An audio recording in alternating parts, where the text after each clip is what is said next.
Halo, selamat pagi saya ucapkan kepada pendengar Mutiara Kebenaran yang saya kasih dalam Tuhan. Apa kabarnya?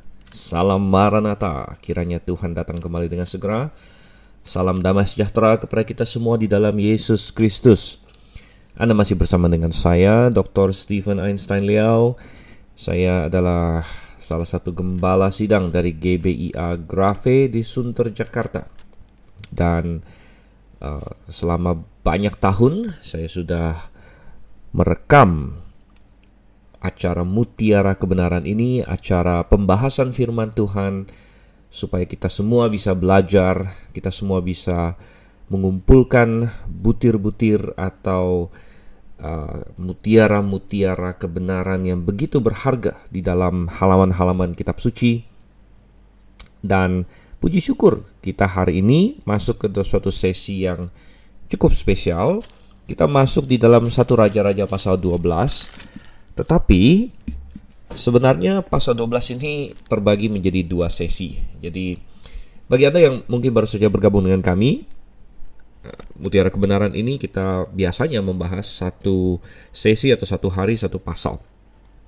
Dan kita mulai di dalam Kejadian pasal 1 dan berlanjut terus. Kita sudah melalui banyak sekali pasal, dan Perjanjian Lama memang panjang, saudara kasih Tuhan. Ada beratus-ratus pasal di dalam Perjanjian Lama, dan kita sudah sampai di 1 Raja-Raja pasal 12. Namun kadang-kadang ada pasal yang pendek kita gabung dengan pasal lainnya. Ada pasal yang panjang dan kita pecah. Nah, pasal 12, 1 Raja-Raja pasal 12 sebenarnya bukan pasal yang terlalu panjang. Tetapi sambil saya merekam sesi yang lalu, ternyata sampai dengan ayat 24 kita sudah hampir menyelesaikan waktu kita, yaitu kurang lebih 1 jam itu. Dan saya berpikir bahwa ayat 25 sampai ayat 33 dari 1 Raja-Raja pasal 12 mengandung banyak pelajaran yang penting. Dan sangatlah disayangkan kalau misalnya karena keterbatasan waktu kita harus terlalu buru-buru untuk membahas pelajaran-pelajaran yang sangat penting di dalam perikop yang satu ini. Oleh karena itu, saya memutuskan kita akan mendapatkan sesi tambahan untuk 1 Raja-Raja pasal 12 khusus untuk ayat 25 sampai dengan ayatnya yang ke-33. Dan saya mengantisipasi bahwa mungkin sesi ini tidak akan full 1 jam karena kita hanya akan membahas 33 ayat saja. Walaupun ada cukup banyak sebenarnya prinsip-prinsip yang akan kita lihat nanti, gitu ya. Dan ya kita lihat saja nanti berapa lama sesi ini. Tapi kita akan segera masuk, kita akan berdoa terlebih dahulu sebelum kita memulai pembahasan kita. Bapa yang di surga, kami sungguh mengucap syukur bahwa pada hari ini hamba di pagi hari yang telah Engkau berikan ini punya kesempatan untuk membahas firman-Mu. Sungguh itu adalah suatu hal yang luar biasa bahwa hamba bisa mengenal Engkau, dan bukan hanya itu, melayani Engkau dan memperkenalkan kebenaran-Mu kepada begitu banyak orang. Dan hamba juga berdoa untuk semua yang mendengarkan pembahasan hari ini agar mereka juga bertumbuh, mereka juga mendapatkan berkat dari kebenaran firman-Mu, dan mereka pada gilirannya nanti akan menjadi orang-orang yang meneruskan kebenaran itu kepada orang-orang lain juga. Dan dalam nama Yesus Kristus saja kami berdoa pada pagi hari ini. Amin. Ya, dan di 1 Raja-Raja pasal 12 kita masuk kepada suatu pemerintahan pasca Salomo, saudara kasih Tuhan. Dan kita sudah melihat bahwa separuh dari kitab 1 Raja-Raja, karena 1 Raja-Raja terdiri dari 22 pasal, 11 pasal pertama adalah mengenai Salomo. Dan ketika Salomo mati, kita tahu di pasal 11 bahwa Salomo jatuh ke dalam dosa yang sangat serius di dalam akhir hidupnya, di mana dia tidak dengan sepenuh hati mengikuti Tuhan, dan dia untuk menyenangkan hati istri-istrinya, dia membangunkan bagi istri-istrinya berbagai kuil atau patung atau mesbah-mesbah persembahan untuk dewa-dewi mereka yang adalah kejijikan bagi Tuhan. Dan oleh karena itu Tuhan memberikan suatu hukuman kepada Salomo. Dan Tuhan berkata bahwa pertama-tama hukuman yang di masa Salomo adalah Tuhan membangkitkan lawan-lawan bagi Salomo. Ada 3 lawan di sana ya. Jadi ini sedikit recap atau merangkum di mana Tuhan membangkitkan satu orang Edom yang dari zaman Daud sebenarnya. Dia berhasil lari, yaitu Hadad namanya. Kemudian Tuhan membangkitkan lagi ada satu orang lain lagi yang namanya kalau kita lihat di pasal 11 ayatnya yang ke-23, yaitu Rezon di sini. Rezon bin Eliada. Dan yang ketiga adalah yang paling signifikan, yaitu Yerobeam bin Nebat, yaitu orang Israel sendiri yang tidak puas dengan pemerintahan Salomo. Mungkin dia tidak puas dengan polisi pekerjaan Salomo yang terlalu berat menurut dia. Dia tidak puas dengan rekrutmen dari pekerja rodi dan lain sebagainya. Tapi dia protes kepada Salomo dan lain sebagainya. Dan Tuhan membangkitkan Yerobeam sebagai lawan Salomo. Dan bahkan ada suatu nubuat yang luar biasa yang Tuhan berikan kepada Yerobeam melalui seorang nabi yang namanya Nabi Ahia. Ada suatu janji yang Tuhan berikan kepada Yerobeam di sini. Coba kita recap karena ini akan sangat penting sekali untuk pembahasan kita di pasal 12. Di 1 Raja-Raja 11 ayatnya yang ke 37 dan 38. Ini janji Tuhan kepada Yerobeam. Maka engkau ini akan kuambil supaya engkau memerintah atas segala yang dikehendaki hatimu dan menjadi raja atas Israel. Dan jika engkau mendengarkan segala yang kuperintahkan kepadamu dan hidup menurut jalan yang kutunjukkan dan melakukan apa yang benar di mataku, dengan tetap mengikuti segala ketetapan dan perintahku seperti yang telah dilakukan oleh hambaku Daud, maka aku akan menyertai engkau dan aku akan membangunkan bagimu suatu keluarga yang teguh seperti yang kubangunkan bagi Daud, dan aku akan memberikan orang Israel kepadamu. Luar biasa, ini adalah janji yang luar biasa yang Tuhan berikan kepada Yerobeam. Suatu janji di mana dia bahkan dibandingkan dengan Daud, saudara kasih Tuhan. Bahwa Tuhan berkata, sebagaimana aku membangun keluarga Daud, mengokohkan kerajaan bagi Daud, kalau kamu setia kepadaku, kalau kamu tetap hidup sesuai dengan jalan yang kutentukan, aku akan mengokohkan kerajaanmu, aku akan membangunkan kamu suatu keluarga yang teguh, yang mirip dengan yang Tuhan bangun bagi Daud. Dan keluarga apa yang Tuhan bangun bagi Daud? Anda masih ingat di 2 Samuel pasal 7, salah satu titik tinggi, salah satu highlight dari kitab Samuel, bahwa Tuhan memberikan perjanjian Daud bagi Samuel. Dan dari perjanjian Daud itulah akan datang Mesias. Bahwa Tuhan berkata, kerajaanmu akan kokoh untuk selama-lamanya, keluargamu akan kokoh untuk selama-lamanya. Itu adalah janji yang luar biasa sekali, saudara kasih Tuhan. Tidak terhitung banyaknya raja-raja di dunia ini yang membangun dinasti lain sebagainya, dan mereka menginginkan suatu dinasti yang berkepanjangan, bahwa mereka meninggalkan suatu warisan di dunia ini bagi anak cucunya. Dan Tuhan menjanjikan itu bagi Daud, dan Tuhan berkata kepada Yerobeam, kamu pun bisa memiliki ini. Oke, itu adalah latar belakang yang sangat penting. Kemudian kita masuk ke pasal yang ke-12, kita dapatkan bahwa Rehabeam menggantikan Salomo menjadi raja, dan Rehabeam terbukti sebagai seorang anak yang tidak berhikmat, yang bodoh. Kita sudah bahas itu panjang lebar, kita tidak akan ulang terlalu panjang lagi. Dia mengabaikan nasihat yang baik, dan dia malah dengan sombongnya, dengan arogannya, bagaikan memprovokasi orang Israel dengan berkata bahwa kelingkingku lebih besar daripada pinggang ayahku. Kita sudah membahas itu. Dan kalau ayahku melakukan sesuatu yang kalian anggap berat, wah, kalian belum tahu apa itu berat. Ya, aku akan lakukan yang lebih berat lagi, dan lain sebagainya.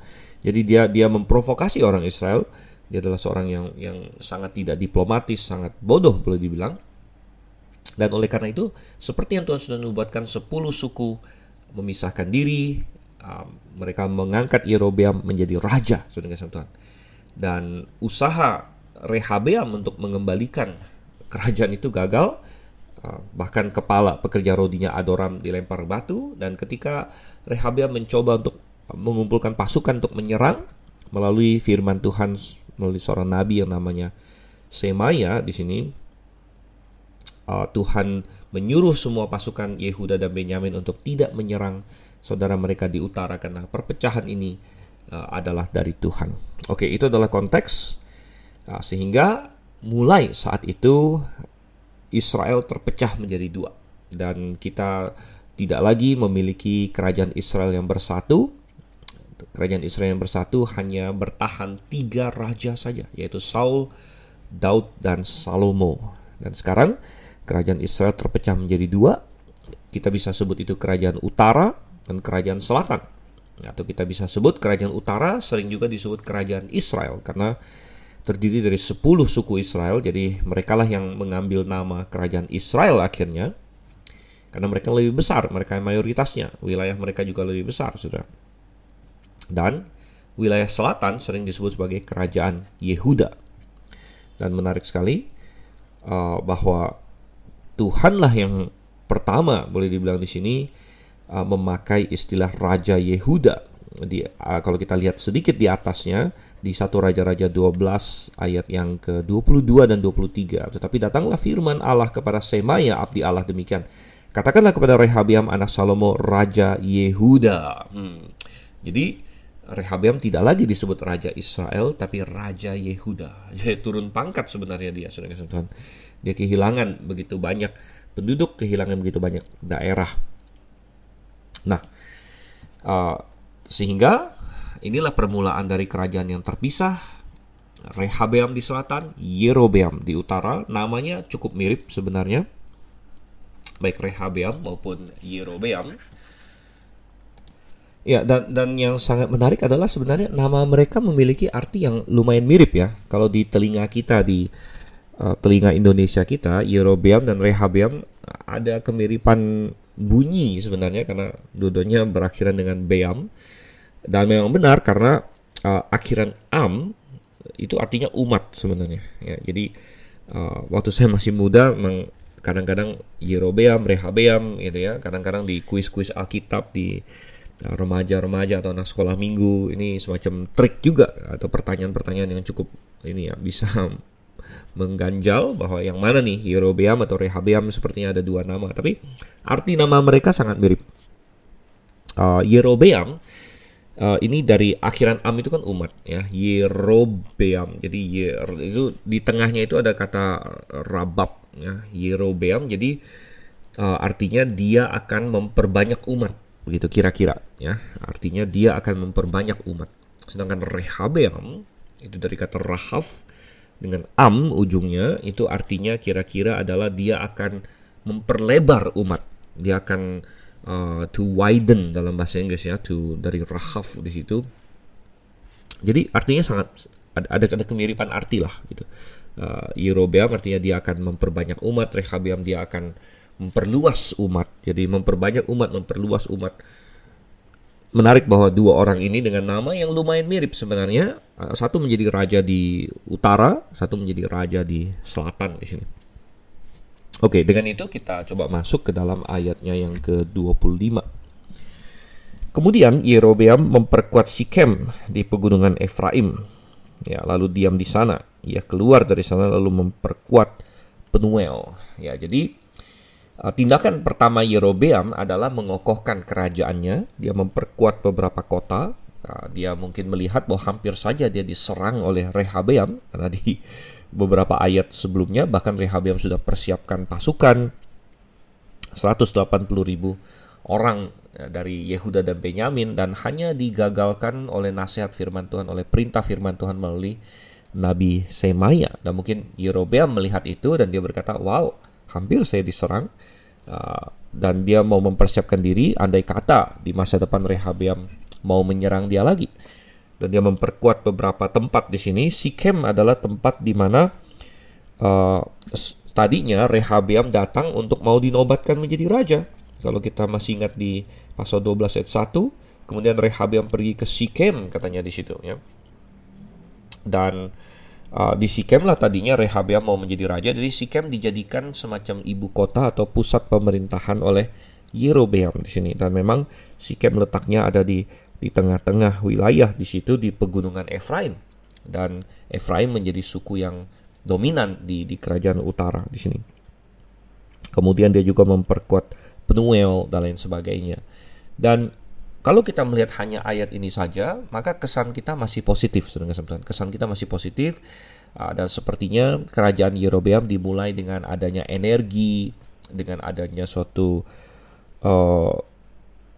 kerajinan dan usaha untuk berbuat sesuatu di sini ya, memperkuat negerinya dan lain sebagainya. Tidak ada yang salah kalau kita lihat sampai di ayat yang ke-25 saja. Tetapi coba kita lihat ayat yang ke-26 dan ayat yang ke-27 di sini. 26 dan 27 dulu. Maka berkatalah Yerobeam dalam hatinya, kini mungkin kerajaan itu kembali kepada keluarga Daud. Jika bangsa itu pergi mempersembahkan korban sembelihan di rumah Tuhan di Yerusalem, maka tentulah hati bangsa ini akan berbalik kepada tuan mereka, yaitu Rehabeam, Raja Yehuda. Kemudian mereka akan membunuh aku dan akan kembali kepada Rehabeam, Raja Yehuda. Nah, kita melihat di sini Yerobeam mulai berpikir, ya, dan dia mulai berkata, karena dia adalah suatu negara yang baru, dinasti yang baru, dia memulai dinasti yang baru. Sedangkan Rehabeam adalah raja ketiga dari dinasti Daud. Jadi Rehabeam memiliki sejarah di pihak dia, ya, dan legitimasi dan sebagainya. Dan satu hal yang Rehabeam punya adalah dia punya Yerusalem dengan bait suci yang didirikan oleh Salomo, saudara-saudara. Dan ingat bahwa orang Israel semuanya diperintahkan melalui hukum Taurat untuk minimal 3 kali setahun, ya, bukan 3 tahun, 3 kali setahun mereka harus datang ke bait suci di hadapan Tuhan membawa korban sembelihan dan mengadakan hari raya. Yaitu pertama pada hari raya Paskah, yang kedua pada hari raya Pentakosta, 50 hari setelah Paskah. Kemudian yang ketiga adalah pada hari raya Sukot atau pada hari raya Pondok Daun istilahnya. Dan 3 hari raya ini orang Israel harus datang ke bait suci. Dan bait suci itu ada di Yerusalem. Ya, sehingga Yerobeam mulai berpikir dalam hatinya, kalau orang Israel terus melakukan ini, ya, kalau orang Israel terus melakukan ini dan mereka kembali lagi ke Yerusalem tahun demi tahun, maka mereka akan terpengaruh di sana, terpengaruh oleh Rehabeam, terpengaruh oleh keluarga Daud, terpengaruh oleh indahnya bait suci dan sebagainya. Dan mungkin mereka akan berpikir, wow, ya di sini seru juga kalau kita balik lagi dan lain sebagainya. Nah, dan Yerobeam mulai takut, kalau demikian maka aku akan kehilangan kerajaanku, dan bukan hanya itu, aku akan kehilangan nyawaku, mereka akan membunuh aku dan lain sebagainya sama Tuhan. Dan dia mulai berpikir, ya, bagaimana dia mau menghilangkan hubungan atau ikatan, ya, keagamaan antara umat dia, rakyat dia, dengan bait suci di Yerusalem. Ya. Dan ini adalah suatu hal yang sangat buruk, saudara-saudara. Dan disinilah boleh dikatakan Yerobeam diperhadapkan kepada salah satu tuntutan yang sulit, yang banyak manusia dapatkan sangat sulit untuk dilakukan. Yaitu apa? Yaitu dia dituntut untuk hidup berdasarkan iman. Hidup berdasarkan percaya, bukan berdasarkan apa yang dia lihat saja. Karena di satu sisi kita berkata secara manusiawi, apa yang dia pikirkan, apa yang dia hitung-hitung, apa yang dia timbang-timbang dalam hatinya, secara manusia sepertinya ada benarnya, gitu. Bahwa secara manusia sangat masuk akal bahwa ini bisa terjadi. Skenario yang dia bayangkan secara manusiawi bisa terjadi. Sudah nggak, bahwa ya, kalau orang Israel yang di sebelah utara masih setia kepada Tuhan dan setahun 3 kali mereka ke Yerusalem, bayangkan saudara, itu kan berarti suatu ini ya, devosi yang tinggi. Ada setahun 3 kali perjalanan panjang untuk melakukan sesuatu bagi Tuhan. Dan jangan-jangan mereka akhirnya rindu kembali akan keluarga Daud. Dan perhatikan bagaimana dia masih ada suatu inferiority complex di sini ya.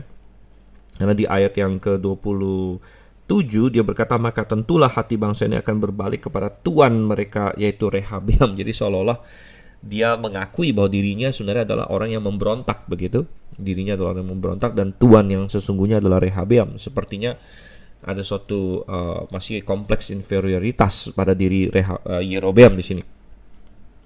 Nah, secara manusia sepertinya apa yang dia bayangkan ini bisa saja terjadi. Tetapi saudara kasih Tuhan, yang dituntut dari Yerobeam adalah dia berjalan dengan iman. Karena dia memiliki suatu janji firman Tuhan yang sangat spesifik bagi dirinya yang tadi kita baca di awal.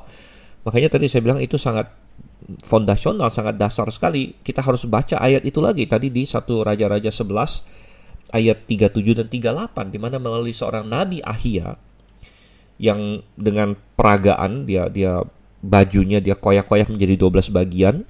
Kemudian dia kasih 10 bagian kepada Yerobeam, 2 bagian katanya dia simpan untuk Rehabeam, anaknya Salomo. Dan Tuhan bernubuat bahwa aku akan berikan kamu 10 suku. Dan Tuhan bernubuat akan menyertai Yerobeam, akan membuat dia menjadi raja. Dan Tuhan berjanji dengan janji yang sangat luar biasa bahwa kalau kamu ikut jalanku, kamu tidak menyimpang, aku akan membangun bagimu suatu keluarga yang seperti Daud. Jadi dia memiliki janji yang luar biasa dari Tuhan. Dan bukan hanya itu, dia mendapatkan bahwa Tuhan sudah menepati. Jadi sebagian dari apa yang dinyatakan ini sudah digenapi, bahwa dia sudah menjadi raja atas 10 suku Israel, tepat seperti yang dikatakan oleh Nabi Ahia. Jadi dengan berpegang kepada janji yang begitu luar biasa itu, mestinya dia bisa berjalan dengan iman. Dia tidak perlu berpikir mengenai apa yang dia takutkan, apa yang dia mimpikan, apa yang dia pikir bakal terjadi. Tidak, dia seharusnya berpegang kepada firman Tuhan. Nah, ini adalah yang dituntut. Oh, saudara kasih Tuhan, banyak sekali di dalam Alkitab ya, orang-orang yang dengan contoh positif bahwa mereka berjalan berdasarkan iman. Yang paling terkenal misalnya adalah Daniel dan teman-temannya. Ya, Daniel dan teman-temannya ketika mereka pertama dibawa ke Babel, mungkin mereka bisa secara manusiawi berpikir, wah kita ini orang buangan, kita tidak punya kuasa apa-apa di sini, kita harus menyesuaikan diri dengan kultur di sini. Sehingga ketika dikasih makanan di persembahan berhala, mereka berkata, oh kita harus bikin suatu adjustment, kita harus bikin suatu penyesuaian diri. Dan mereka bisa membenarkan itu secara manusiawi dengan banyak cara. Mereka mungkin berkata kalau kita tidak ikut makan makanan ini kita bisa dimarahin, kita bisa mendapat masalah, dan dengan demikian kita bisa dihukum, dan demikian macam-macam. Bahkan mereka bisa kasih istilahnya spin positif di sini dengan berkata, wah kalau kita sampai dimarahin kita tidak bisa bersaksi dan lain sebagainya, dengan alasan-alasan dalam tanda kutip rohani untuk berkompromi. Ya, tetapi Daniel, Sadrak, Mesak, dan Abednego, mereka memilih untuk berjalan dengan iman. Ya, mereka berkata tidak, ya kita akan turut kepada Tuhan sesuai dengan apa yang kita tahu firman-Nya katakan, dan kita hanya akan mempercayai bahwa Tuhan akan memimpin. Kita tidak tahu bagaimana caranya. Daniel tidak bisa memprediksi apa yang akan terjadi, tetapi benar Tuhan memimpin, saudara Tuhan. Walaupun dia membangkang perintah raja banyak kali. Ya, bahkan Sadrak, Mesak, Abednego membantah perintah raja untuk menyembah patung. Ya, namun apa yang terjadi saudara kasih Tuhan? Tuhan memimpin jalan hidup mereka sehingga Daniel menjadi perdana menteri, bukan saja atas Nebukadnezar, bahkan sampai ke kerajaan selanjutnya kepada Media Persia. Dan itu adalah berjalan dengan iman. Berjalan dengan iman bukan berarti Tuhan sudah kasih tahu tiap-tiap langkahnya, ya, tapi Tuhan bisa memberitahu kita bahwa dia akan menyertai kita. Ya. Terlebih lagi bagi Yerobeam yang sudah punya suatu janji yang sangat spesifik dari Tuhan langsung kepada dia. Tuhan. Kita bisa melihat ada banyak contoh. Paulus memberikan suatu prinsip yang sangat bagus sekali di dalam 2 Korintus. Coba kita buka 2 Korintus pasalnya yang ke-5. Ya, saya akan bacakan. 2 Korintus pasal 5 ayat yang ke-7. Ini prinsip yang patut kita adopsi juga untuk hidup kita. Sebab hidup kami ini adalah hidup karena percaya, bukan karena melihat. Wow, bukan karena melihat. Dan saya tidak tahu apa yang tiap-tiap pendengar Mutiara Kebenaran sekalian sedang hadapi hari ini. Mungkin pada saat-saat ini Anda sedang menghadapi suatu tantangan kompromi, saudara Tuhan.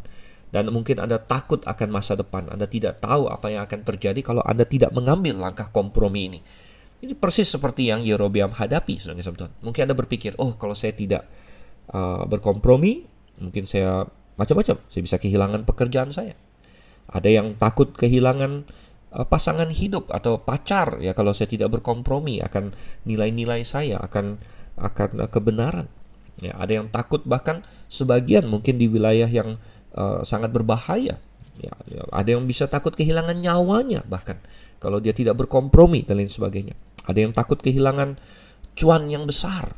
Ya, Anda takut kehilangan proyek, Anda takut kehilangan bisnis tertentu, Anda takut kehilangan mata pencaharian Anda dan lain sebagainya. Oh, saudara-saudara, Anda takut kehilangan promosi, Anda takut kehilangan suatu masa depan karir yang indah kalau Anda tidak berkompromi.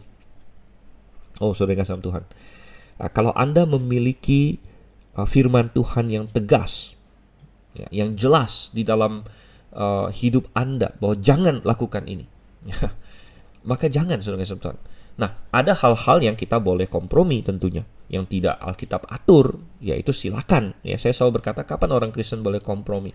Ya, nggak ada masalah bernegosiasi, berkompromi dalam hal-hal yang tidak Alkitab atur. Ya, misalnya ada negosiasi gaji Anda berapa, ya itu silakan, namanya negosiasi. Anda kompromi ya nggak masalah, karena tidak pernah ada aturan Alkitab Anda harus digaji berapa, gitu kan? Ya. Anda negosiasi atau kompromi dalam Anda tinggal di mana lain sebagainya. Tapi ketika kita berbicara mengenai hal-hal rohani, di mana ada firman Tuhan yang jelas di situ. Misalnya Tuhan ingin orang percaya menikah dengan orang percaya. Ya. Tuhan ingin orang percaya misalnya tidak korupsi, ya, tidak mencuri. Tuhan ingin kita tidak misalnya berbohong. Ya. Tuhan ingin kita tidak berzina, misalnya. Jadi ada banyak hal yang jelas di dalam firman Tuhan yang kita tidak bisa kompromikan. Ya. Berkaitan dengan hal-hal rohani lagi, ya, Tuhan jelas dalam Alkitab mengatakan bahwa homoseksualitas adalah salah, transgenderisme adalah salah, dan banyak sekali di dunia gereja hari ini yang berkompromi dengan hal itu. Banyak mega church ya di Amerika dan di mana-mana yang berkompromi masalah homoseksualitas ini. Kenapa? Karena kultur, ada budaya mempressure mereka. Dan kalau mereka mulai lantang bersuara bahwa homoseksualitas itu salah, banyak pendeta-pendeta dalam tanda kutip, ya, atau gembala-gembala mulai berpikir, wah kalau begitu nanti gereja saya tidak akan populer lagi. Dan dia mulai berpikir, ya, karena mega church ini kadang-kadang mereka menyewa tempat yang begitu besar, atau mereka mencicil, ya, KPR, gedung-gedung yang luar biasa besar, dan mereka punya hutang yang besar kepada bank yang harus mereka bayar terus tiap bulan atau tiap tahun gitu. Dan mereka sangat penting memiliki jumlah orang yang cukup banyak untuk bisa membayar itu, sehingga akhirnya gembala-gembala ini mulai berpikir, wah kalau saya lantang menentang dosa, kalau saya melawan arus budaya, maka gereja saya akan semakin sepi, ya, tidak seramai yang tadinya, dan mungkin, ya, saya tidak akan bisa bayar cicilan KPR untuk gedung gereja, bahkan utility, ya, fasilitas semuanya tidak bisa saya bayar, dan saya harus tutup. Dan secara manusia bisa jadi itu yang terpikir gitu, sama mirip dengan Yerobeam di sini. Ini saya berikan contoh orang yang berkompromi bahkan dalam bidang gereja. Gereja pun bisa berkompromi, saudara. Hamba Tuhan pun bisa berkompromi. Dan godaan untuk itu ada dan terus ada gitu. Termasuk juga orang-orang yang mungkin bekerja di pekerjaan-pekerjaan biasa, ada tantangan, ada godaan untuk berkompromi mengenai banyak hal. Berkorupsi, melakukan hal-hal yang Tuhan jelas-jelas katakan tidak boleh. Bahkan sampai kepada tantangan, terutama di Indonesia ini, ada kadang-kadang ada pressure di tempat-tempat tertentu untuk bahkan pindah agama, saudara-saudara. Murtad misalnya, pindah agama demi karir. Ya, saya tahu, saya ada kenal beberapa orang dulu di institusi saya yang lama, yang pindah agama, ya, karena jabatan dan lain sebagainya. Dan itu adalah tantangan-tantangan kompromi. Dan kita dituntut untuk hidup berdasarkan iman, bukan berdasarkan melihat. Hidupku adalah hidup karena percaya, kata Paulus, bukan karena melihat. Saya belum bisa melihat, ya, bagaimana ke depannya, tapi saya punya janji Tuhan. Ya. Saya punya janji Tuhan. Kalau Yerobeam punya janji yang spesifik untuk dia, kita punya janji yang umum bagi kita, bagi orang percaya, di halaman-halaman kitab suci, bahwa Tuhan akan memelihara kita. Anda tinggal buka Filipi pasal 4, coba kita lihat di sini ya. Filipi pasal 4 ayatnya yang ke-19 contohnya. Firman Tuhan berkata, Allahku akan memenuhi segala keperluanmu menurut kekayaan dan kemuliaannya dalam Kristus Yesus. Ini adalah janji Tuhan bahwa dia akan memelihara kita, akan memenuhi keperluan kita. Ya, luar biasa sekali. Dan berdasarkan janji ini sebenarnya kita bisa berjalan dengan iman. Nah, ini adalah salah satu hal yang sulit memang. Sulit bagi manusia yang ingin melihat. Nah, berkaitan dengan ingin melihat sesuatu, coba kita lanjutkan lagi di 1 Raja-Raja pasal 12. Kita baca ayatnya yang ke-28 sekarang. Sesudah menimbang-nimbang, maka raja membuat 2 anak lembu jantan dari emas, dan ia berkata kepada mereka, sudah cukup lamanya kamu pergi ke Yerusalem, hai Israel. Lihatlah sekarang Allah-Allahmu yang telah menuntun engkau keluar dari tanah Mesir.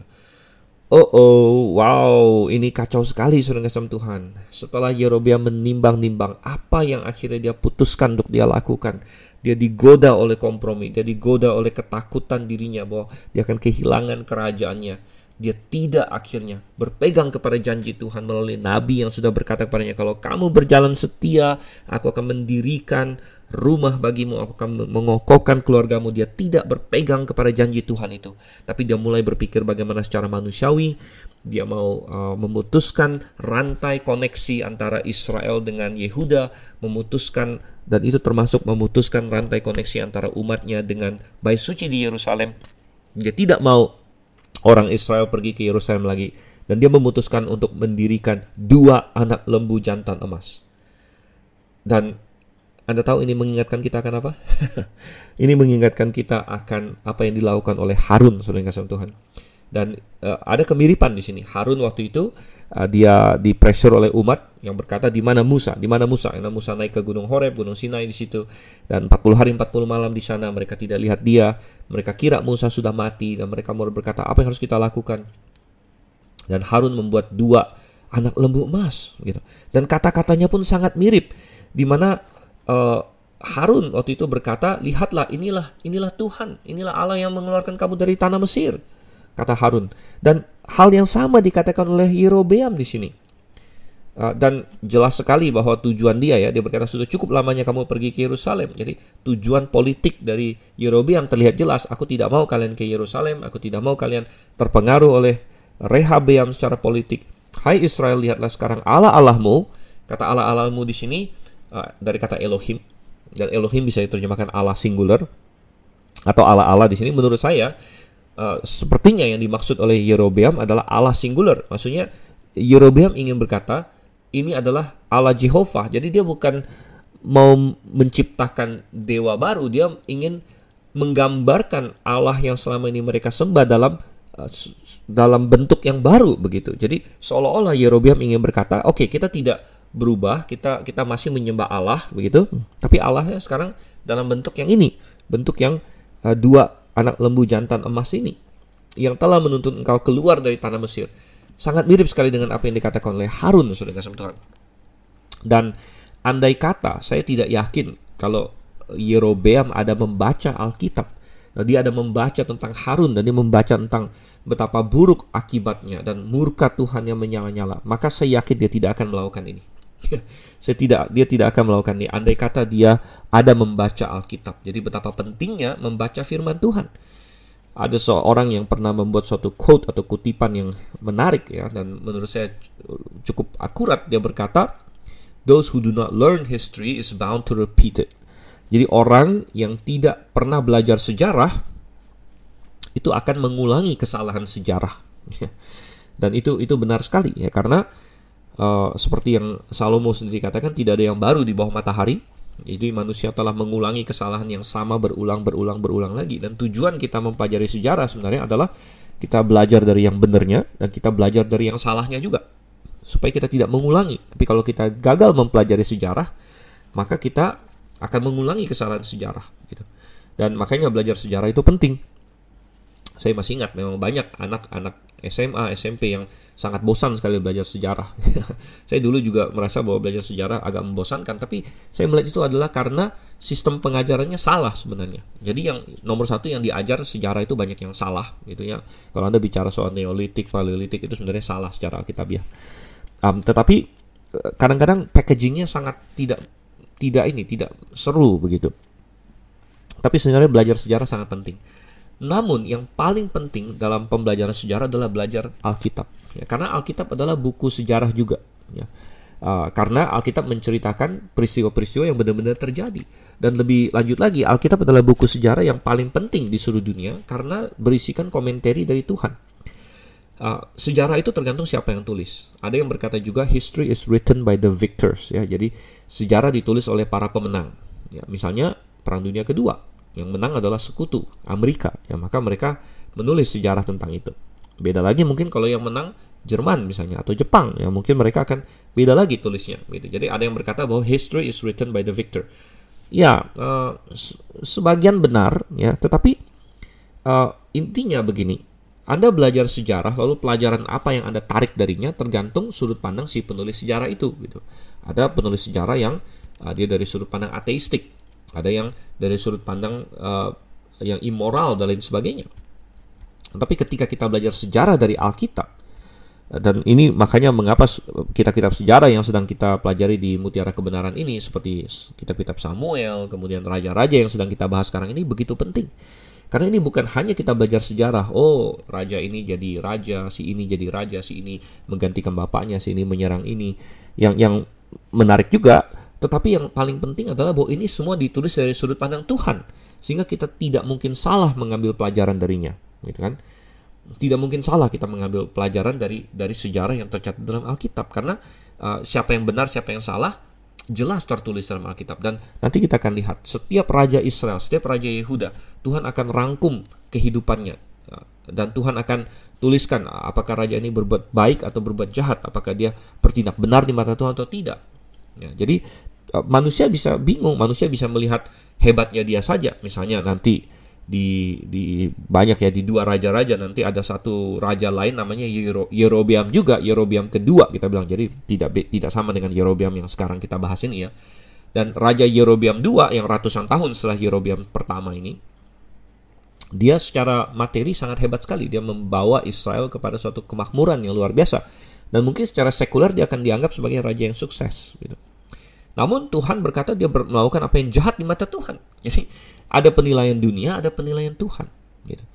Dan sangat penting kita belajar firman Tuhan, ya. Firman Tuhan akan menjaga kita dari kesalahan, dari dosa. Sebagaimana di dalam Mazmur 119 ayat 11, dalam hatiku aku menyimpan janjimu supaya aku jangan berdosa terhadap engkau. Firman Tuhan berkata begitu.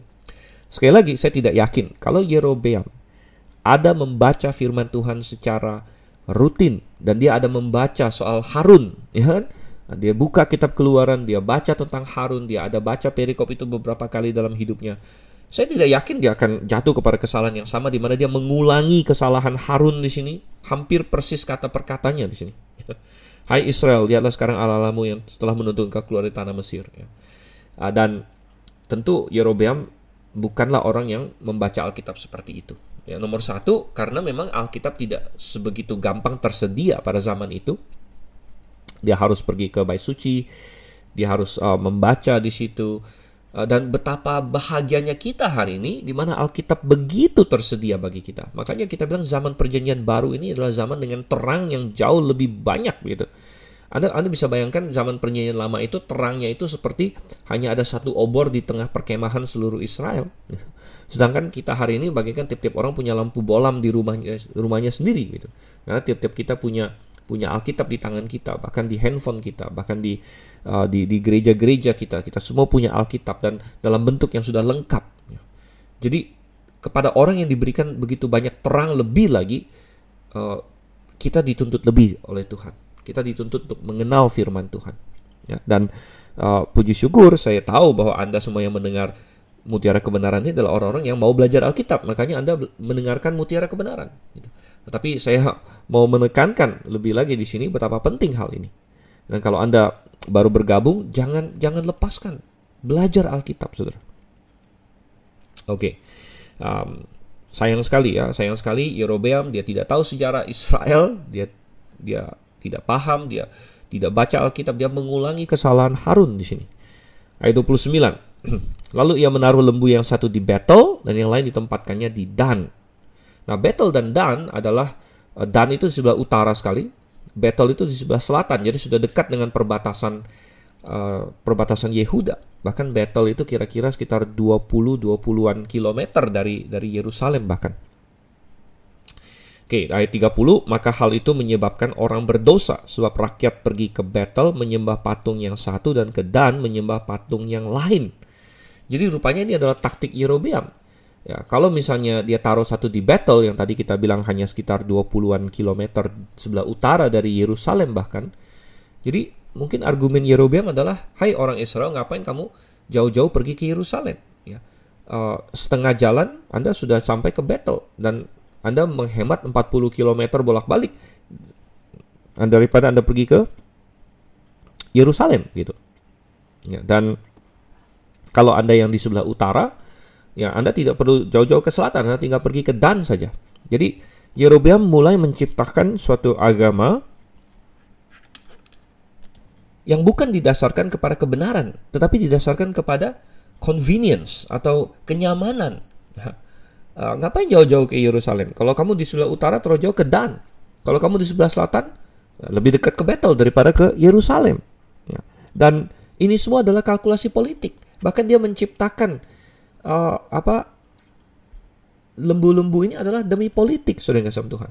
Dan sekali lagi dia melakukan suatu kesalahan yang banyak orang lakukan, yaitu dia mendapat berkat Tuhan, tetapi kemudian untuk mempertahankan berkat Tuhan itu dia melanggar firman Tuhan. Karena dia takut kehilangan berkat yang Tuhan berikan, tanpa dia pernah berpikir, toh berkat ini saya dapatkan dari Tuhan awalnya.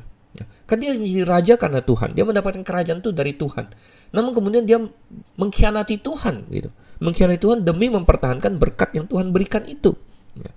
Banyak orang seperti itu. Ada orang yang minta pekerjaan dari Tuhan. Tuhan kasih dia pekerjaan yang bagus, tapi kemudian ada datang kesempatan kompromi. Ya, sehingga dia mulai berpikir, oh, ya kalau begitu, ya demi mempertahankan berkat yang Tuhan berikan ini, saya akan kompromi, saya akan melanggar firman Tuhan, saya akan melukai hati Tuhan. Ada orang yang minta keluarga dari Tuhan, Tuhan kasih keluarga yang baik, tapi demi sesuatu dia kompromi di sini. Mungkin demi keluarganya dan lain sebagainya, tapi dia berkompromi dengan Tuhan. Oh, saudara, jangan seperti itu ya. Mari kita ingat bahwa yang memberikan berkat itu dari awalnya adalah Tuhan, dan Tuhan yang mampu tanpa kita berkompromi untuk mempertahankan apa yang kita miliki itu. Oke.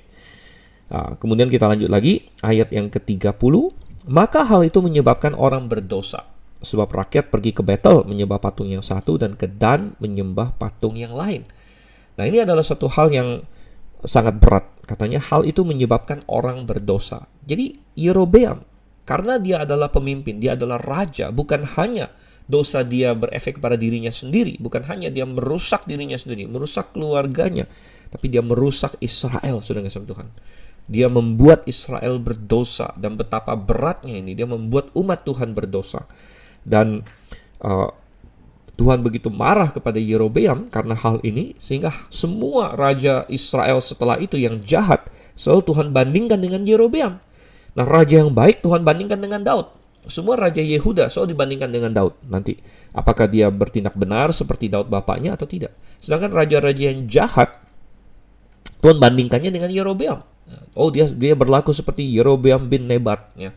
Dan Anda bisa bayangkan, Yerobeam punya kesempatan karena janji Tuhan untuk memiliki keluarga yang kokoh seperti Daud.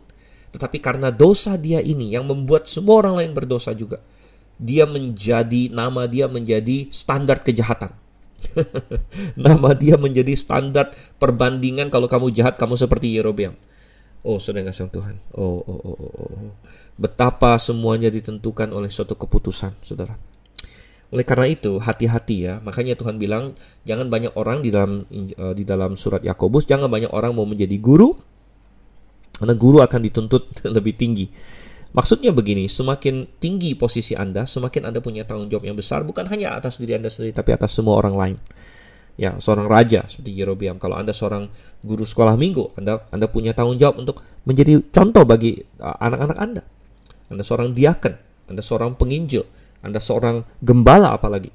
Ya, Anda punya tanggung jawab. Kalau Anda bikin kesalahan, Anda mengajarkan doktrin yang salah. Kesalahan itu bukan hanya Anda sendiri. Anda akan mempengaruhi semua jemaat Anda, gitu. Anda bisa mendatangkan kebinasaan kepada banyak orang kalau doktrin keselamatan Anda salah misalnya. Anda mengajarkan kesesatan, Anda mengajarkan keselamatan melalui usaha. Anda bilang misalnya ada pendeta dalam tanda kutip yang bilang, oh kalau kita mau masuk surga kita harus sempurna, ya, kita harus hidup kudus sempurna. Loh, berarti melalui usaha kita masuk surga, gitu kan? Wow, saudara kasih, itu bisa menyesatkan begitu banyak orang, ya. Dan kesalahan Anda bukan punya Anda sendiri. Anda melencengkan iman begitu banyak orang. Tuhan akan benar-benar tuntut tanggung jawab dari Anda. Ya. Oleh karena itu berhati-hati saudara kasih Tuhan bagi yang memberitakan firman Tuhan dan lain sebagainya. Oke, kita lanjut lagi di sini ayat yang ke-31 sampai ayat yang ke-33 kita selesaikan. Ia membuat juga kuil-kuil di atas bukit-bukit pengorbanan dan mengangkat imam-imam dari kalangan rakyat yang bukan dari Bani Lewi. Kemudian Yerobeam menentukan suatu hari raya pada hari yang ke-15 bulan ke-8, sama seperti hari raya yang di Yehuda, dan ia sendiri naik tangga mesbah itu. Begitulah dibuatnya di Betel, yakni ia mempersembahkan korban kepada anak-anak lembu yang telah dibuatnya itu. Dan ia menugaskan di Betel imam-imam bukit pengorbanan yang telah diangkatnya. Ia naik tangga mesbah yang dibuatnya di Betel itu pada hari yang ke-15 dalam bulan yang ke-8. Dalam bulan yang telah direncanakannya dalam hatinya sendiri. Yang menentukan suatu hari raya bagi orang Israel. Dan ia naik tangga mesbah itu untuk membakar korban. Kesalahan demi kesalahan dilakukan oleh Yerobeam. Dan boleh dibilang intinya ada di ayat yang ke-33 di dalam kalimat di mana dikatakan di sini dalam bulan yang telah direncanakannya dalam hatinya sendiri. Intinya adalah Yerobeam telah menciptakan suatu agama baru, agama yang sesuai dengan rancangan dia sendiri, agama yang sesuai dengan hati dia sendiri. Dia tidak mau ikut aturan Tuhan, semuanya sesuai dengan maunya dia sendiri.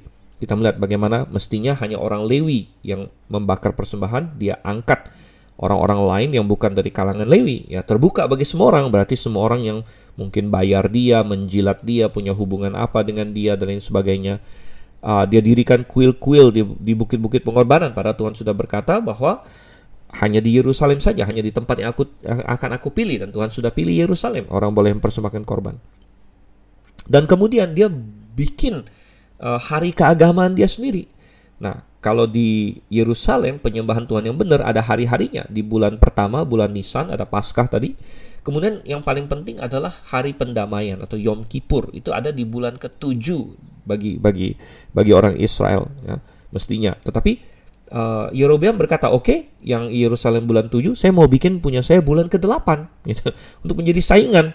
Dan ini intinya semuanya kalkulasi politik, ya, bahwa oke, jangan sampai kita kalah kalau di Yerusalem ada apa, kita bikin tandingannya yang berbeda gitu. Di Yerusalem ada bait suci, kita bikin kuil-kuil lain. Ada orang Lewi, bagi mereka kita angkat imam-imam kita sendiri. Mereka punya hari raya, kita juga punya hari raya. Dan itu semua tidak berdasarkan perintah Tuhan, tidak berdasarkan kitab suci. Tapi apa? Berdasarkan hatinya sendiri. Dan saudara yang kasih Tuhan, saya takut bahwa walaupun bukan dalam bentuk yang sama, banyak orang hari ini sebenarnya melakukan hal yang persis, yaitu mereka membangun suatu agama berdasarkan maunya mereka sendiri. Ya, dan ini sebenarnya adalah tipuan lama, tipuan kuno iblis yang menawarkan kepada Adam dan Hawa, kalau kamu makan buah ini, kamu akan menjadi seperti Allah. Apa itu beragama, saudara? Apa itu beriman yang benar? Apa itu menyembah kepada Tuhan? Menyembah kepada Tuhan yang benar adalah mengakui bahwa Tuhan adalah Tuhan dan kita adalah ciptaan. Dan kemudian kita tunduk kepada Tuhan. Jadi kita ikut Tuhan, bukan kita yang ngatur Tuhan, saudara. Banyak orang sebenarnya dia mau ngatur Tuhan, gitu. Dia hanya mau benefitnya Tuhan, tapi dia bukan tunduk kepada Tuhan. Ya, yang intinya dia sebenarnya ingin semacam dewa yang mengabulkan maunya dia aja, begitu. Dia menginginkan suatu genie yang memberikan dia 3 permintaan, atau kalau boleh lebih. Kalau dikasih 3 permintaan, kan permintaan pertama adalah saya mau minta lebih banyak lagi permintaan gitu. Dan saudara kasih Tuhan, Tidak, ya Tuhan yang sejati bukan demikian. Tuhan yang sejati adalah pencipta kita, Dia maha kuasa. Kita ini yang harus tunduk kepada Dia. Dan kita yang harus tunduk kepada firman Tuhan. Tapi banyak orang Kristen, ya saya mulai dari orang Kristen dulu, ya, yang kadang-kadang tebang pilih, ya. Dia menjalankan kekristenan yang versi dia sendiri. Ada prinsip-prinsip firman Tuhan yang dia suka, dia ikutin. Ada yang dia tidak suka. Saya nggak suka yang ini, saya nggak usah ikutin, gitu. Jadi dia tebang pilih dengan sama Tuhan. Ya, kalau mengenai yang ini, saya tidak mau. Ya, kalau yang ini bolehlah, begitu. Semua tergantung situasi dia. Dengan demikian, dia yang mengangkat dirinya menjadi Allah sebenarnya, karena dia merasa dia boleh menentukan mana yang dia perlu ikuti dan mana yang tidak. Dia bukan tunduk kepada firman Tuhan, dia tunduk kepada hati dia sendiri sebenarnya. Ya. Dan ini sangat bahaya sekali. Dan begitu banyak orang seperti itu. Ya. Dan ada suatu hal yang populer sekarang di dunia, banyak orang berkata begini, saya spiritual tapi tidak beragama, ada yang bilang gitu. Atau ada orang Kristen yang berkata begini, saya spiritual tapi saya tidak bergereja. Dan kadang-kadang itu bisa menjadi tameng, ya. Ada banyak motivasi orang berkata demikian. Mungkin ada yang pernah di abuse oleh gereja yang kacau, ya. Oke, gereja memang ada banyak yang kacau, kita tahu itu. Ada banyak gereja yang kacau di dunia ini, ya.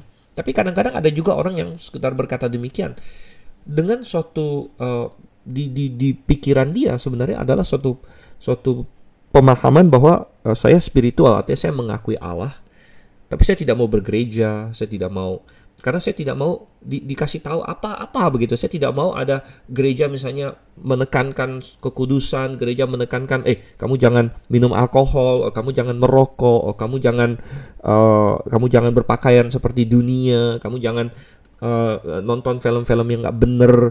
Jadi dia tidak mau digembalakan dalam hal-hal itu. Dia tidak mau didisiplin dalam hal-hal itu oleh suatu gereja, begitu kan? Sehingga akhirnya dia berkata, saya spiritual tapi tidak beragama. Saya spiritual tapi tidak bergereja, ya. Kenapa? Karena dia ingin tebang pilih. Dia ingin saya mengakui Tuhan, gitu kan? Saya mengakui Tuhan, saya